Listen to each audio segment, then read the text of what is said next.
अस्सलाम वालेकुम नाज़रीन, आपका मेज़बान रहमान चौधरी आप सब लोगों की खिदमत में हाजिर है। और आज मैं एक ऐसी माँ के साथ मौजूद हूँ जिनकी बहू को नशा लग जाता है और वो उनको छोड़ जाती है।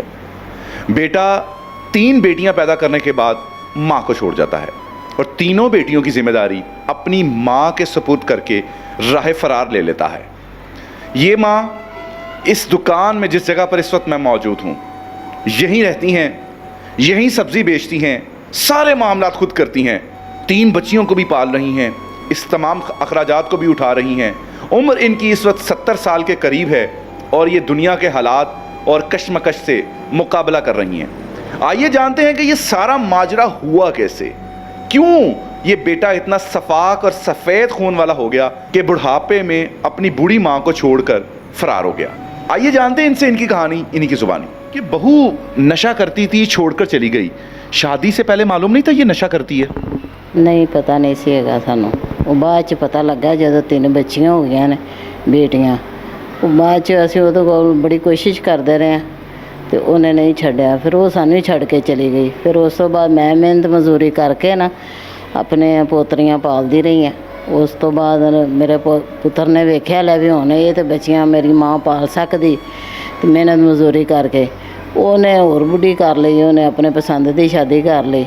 ਉਹ ਬੇਟਾ ਜਿਹੜਾ ਹੈਗਾ ਵੀ ਉਹ ਸਾਨੂੰ ਮੂੰਹ ਨਹੀਂ ਲਾਉਂਦਾ, ਨਾ ਹੀ ਉਹਦੀ ਬੀਵੀ ਮੂੰਹ ਲਾਉਂਦੀ, ਨਾ ਬੱਚਿਆਂ ਨੂੰ ਲਾਉਂਦੀ ਮੂੰਹ।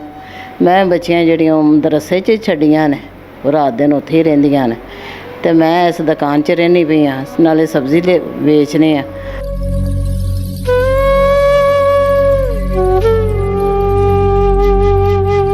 ਮੰਡੀ ਜਾਂਦੀ ਹਾਂ, ਸੁਬਾਹ 5 ਵਜੇ ਉੱਠ ਕੇ ਇਹਨਾਂ ਨੂੰ ਨਮਾਜ਼ ਪੜ੍ਹ ਕੇ ਮੰਡੀ ਜਾਂਦੀ ਹਾਂ। ਮੰਡੀ ਆਪੇ ਜਾਂਦੇ ਹੋ ਮੰਡੀ? ਹਾਂਜੀ, ਮੰਡੀ ਜਾਂਦੀ ਹਾਂ। ਉੱਥੋਂ ਮੰਡੀ ਲਿਆ ਕੇ ਸਬਜ਼ੀ ਵੇਚਣੀ ਆ, ਵੇਚ ਕੇ ਅਤੇ ਫਿਰ ਉਸ ਤੋਂ ਬਾਅਦ ਲਾਉਂਦੀ ਹਾਂ। ਫਿਰ ਲਾ ਕੇ ਅਤੇ ਫਿਰ ਸ਼ਾਮ ਨੂੰ ਇੱਥੇ ਮੁਹੱਲੇਦਾਰ ਜਿਹੜੇ ਹੈਗੇ ਨੇ ਮਦਦ ਕਰਦੇ ਨੇ ਮੁਹੱਲੇਦਾਰ ਤੁਹਾਡੇ ਸਾਡੇ ਕਿ ਚਲੋ ਯਾਰ ਇੱਕ ਬਜ਼ੁਰਗ ਖਾਤੂਨ ਹੈ ਸਾਰਾ ਕੰਮ ਕਰ ਰਹੀ, ਅਸੀਂ ਇਹਦੀ ਮਦਦ ਕਰੀਏ? ਅਤੇ ਨਾ ਇਹ ਮੁਹੱਲੇਦਾਰ ਮਦਦ ਕਰਦੇ ਨੇ, ਨਾ ਹੀ ਇਹਨਾਂ ਨੇ ਕਦੀ ਮੈਨੂੰ ਇਹ ਸੋਚਿਆ ਕਿ ਕਦੀ ਮਾਂ ਨੂੰ ਰੋਟੀ ਦੇ ਦਈਏ।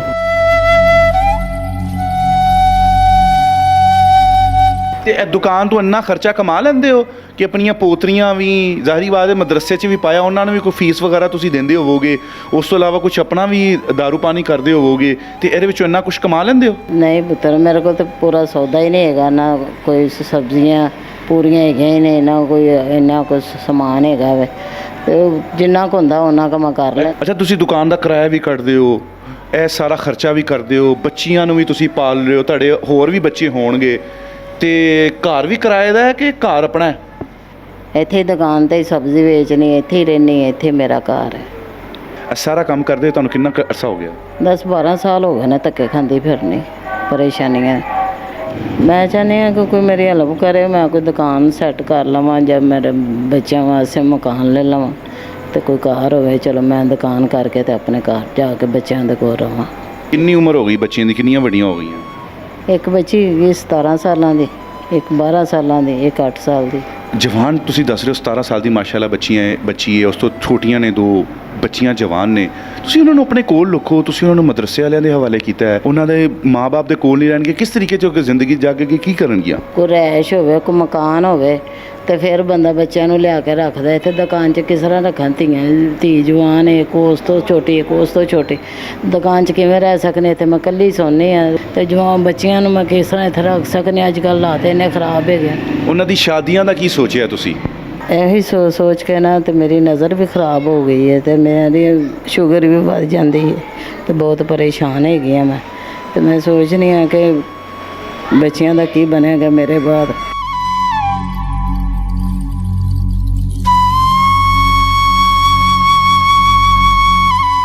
नाज़रीन, गुफ्तगू आपने सुनी।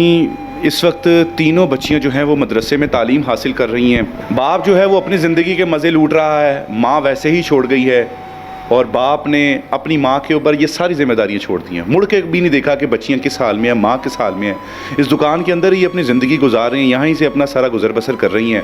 इस वक्त ये आप सब लोगों से इंसाफ की और इसके साथ साथ मदद की अपील कर रही हैं कि किसी तरीके से इनकी दुकान अच्छी हो जाए ताकि ये 4 पैसे कमा सकें और अगर इनको कोई घर लेके दे सकता है आप में से, तो वो भी एक ज़बरदस्त इक़दाम होगा, ताकि ये अपनी बच्चियां जो कि किसी के रहमो करम पर छोड़ी हुई हैं अपने घर में रहें, क्योंकि इस वक्त उनकी शादी की उम्र हो चली है और यकीनन इन्होंने उसके बारे में काफ़ी अरमान सोचे होंगे। लेकिन बाप का दिल न जाने क्यों इतना सख्त हो गया है। अगर उसको मालूम था कि इतना ही सख्त है तो फिर वो शादी ही ना करता, बच्चियाँ पैदा ही ना करता। और अगर आपने पैदा की हैं तो आपका काम बनता है कि उनकी ज़िम्मेदारी लीजिए। पाकिस्तान की हमारी इस माँ की मदद कीजिए। इजाज़त दीजिए। अल्लाह निगहबान।